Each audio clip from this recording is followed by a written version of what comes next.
Hi there, Beth at Little Fusspot here. I've been a feeding therapist, nutritionist, and also a mum.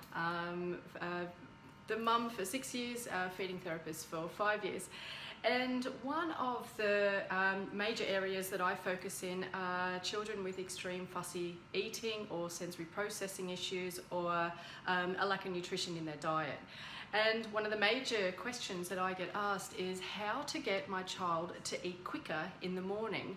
Now, if a child doesn't eat very quick, it can lead to battles in the morning. What you really want to try to avoid, especially a child going off to school for the day, is to increase those serotonin levels or to erupt the amygdala, causing the child to tire quite easily throughout the day. So what you want to achieve is a really calm environment in the morning. I like to put music on at a very low pace, less than around 40 beats per minute. So we have a radio station here called Buddha, which is really nice, calming, soothing music, and it gets the morning off to a really calm and easy rhythm. We also have lots of visual cues around the house so that they hear less of my voice and they see more of what's expected of them. Now, this is quite crucial because certainly, as you know, as a mum, if you're repeating the same thing over and over again, your voice starts to become a lot more erratic. And therefore that can raise serotonin and also erupt the amygdala, releasing cortisol. And when that happens in a child, it does make them tire easily during the day. And it also gets their morning off to a bit of a chaotic start at school. You'll notice that if they've had a chaotic morning, the teacher normally reports that they've had a chaotic day.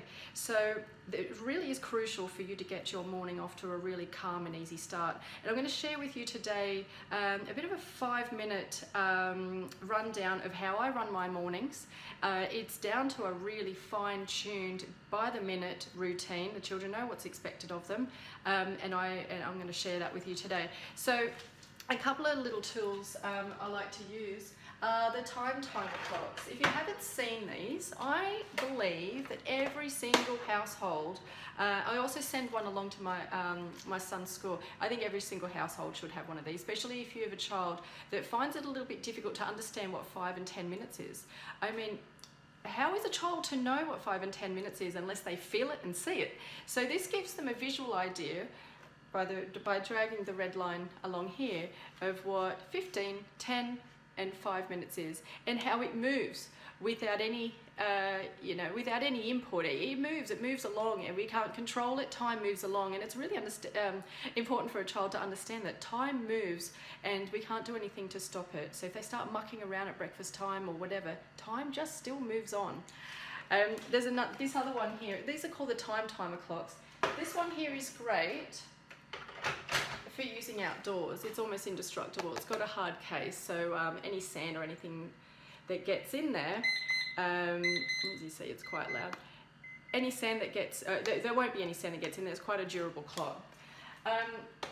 So apart from the timer clock, what we also like to use, like I mentioned, are visual cues.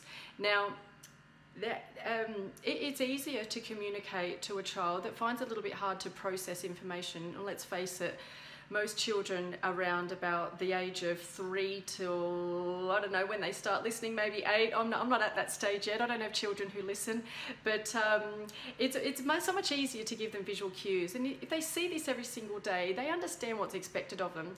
So what we use is visual cues in 2 different ways. We use them on a clock here. So we're always having breakfast at 7:30. I make sure that breakfast is on the table and they're sitting at the island bench at 7:30 in the morning.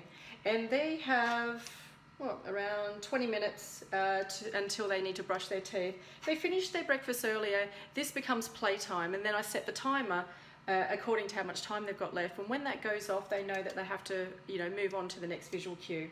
Then while they're in the bathroom, I get them to go to the toilet, and then I get them to put their shoes on. If they've done that by 8 o'clock, then they've got 15 minutes playtime before they need to get in the car. Again, I set the timer for that. Now, we obviously let a lot of the little fine details if this routine lapse, if they're having, I mean, normally by the end of term, they've got this down to a fine tune. We can sort of leave behind a lot of these visual cues, but certainly at the beginning of term, we really grasp onto these to make sure that the start of term gets off to a really smooth and calm start. Okay, I'm going to head to the fridge now to show you how I also use these visual cues. And remember that these are available for download on my website. All you need to do is sign up for the newsletter and also be on the wait list to receive more information about my Little Fuss Pot 6-week therapy feeding course. Okay, once you download your visual cues, they're in male and female format as well. So if you have a boy or girl, all of the cues are repeated in male and female format. Another way we use them is have the chart on the fridge here. You can see I've got my son's name Ryder and George's name over here. There's female duties over this side and male duties over this side. And so as they move through their morning, they're encouraged to place on the squares here what they get done.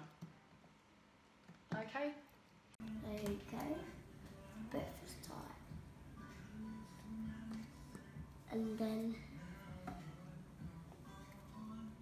I just got dressed. Yeah. And now after that I'm going to do reading. Yeah. Okay. So if they feel like they're lagging or they've just found a toy that they're interested in and the morning's not moving along, what I'll do is I'll refer them to the fridge or tell them to come over here and see what duties they've got left. So it becomes less of me telling them to do something, more of, you know, the routine, and it gives them the drive to achieve things and be self-aware and independent in the mornings. I hope these help. The next video I'll be doing will be on how to choose the right probiotic for your child. And also for yourself, I'll be running through how to choose a probiotic for adults as well. So make sure you subscribe so that in your inbox you'll be notified each time I upload any useful videos to help nourish your little one. All right, take care. Bye-bye. Yum yums.